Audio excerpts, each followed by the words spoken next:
అందరికీ నమస్తే అండి. నేను మీ చిన్ని. Welcome back to Chinni's kitchen. ఈరోజు వీడియో వచ్చేసి ఈజీ వేలో పర్ఫెక్ట్గా పొటాటో ఫ్రైని క్రిస్పీగా క్విక్గా ఎలా చేయాలో చూపించబోతున్నానండి.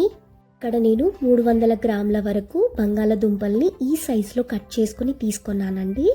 ఇలా స్టార్చ్ మొత్తం పోయి వాటర్ ట్రాన్స్పరెంట్గా కనిపించేంత వరకు వాష్ చేసి తీసుకోండి. ఇందులో 1 స్పూన్ వరకు సాల్ట్ని వేసుకొని బాగా మిక్స్ చేసుకొని వాటర్ని మొత్తం డ్రైన్ చేసి ఒక ప్లేట్లోకి ట్రాన్స్ఫర్ చేసుకోండి. ఈ విధంగా సాల్ట్ వేయడం వలన పొటాటోస్కి కలర్ చేంజ్ కావండి.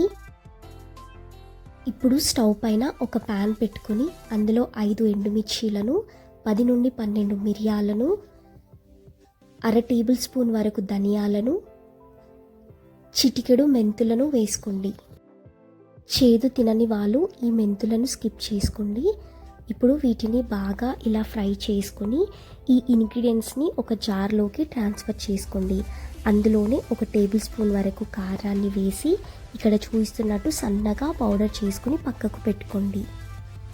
ఇప్పుడు అదే ప్యాన్లో 2 టేబుల్ స్పూన్స్ వరకు ఆయిల్ని హీట్ చేసుకోండి. ఆయిల్ హీట్ అయ్యాక ముందుగా డ్రైన్ చేసి పెట్టుకున్న పొటాటోస్ని ఇలా ప్లెయిన్గానే వేసుకుని మిక్స్ చేసుకోండి.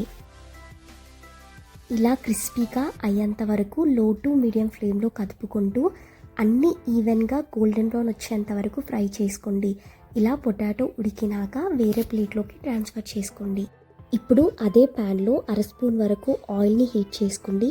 ఆయిల్ హీట్ అయ్యాక 1/2 స్పూన్ వరకు జీలకర్రను, 8 నుండి 10 కచ్చా పచ్చాగా దంచిన వెల్లుల్లి రెబ్బలను, 1 రెబ్బ వరకు కరివేపాకును వేసుకొని ఫ్రై చేసుకోండి.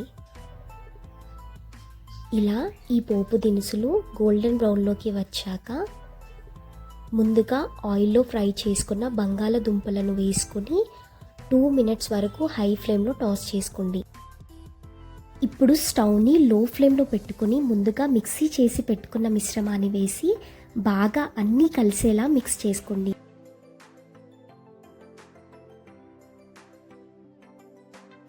ఇప్పుడు ఒక చిటికెడు పసుపు, రుచికి సరిపడ ఉప్పును వేసుకుని అన్నీ కలిసేలా కలుపుకొని ఒక 5 మినిట్స్ లో ఫ్లేమ్లో కుక్ చేసుకోండి.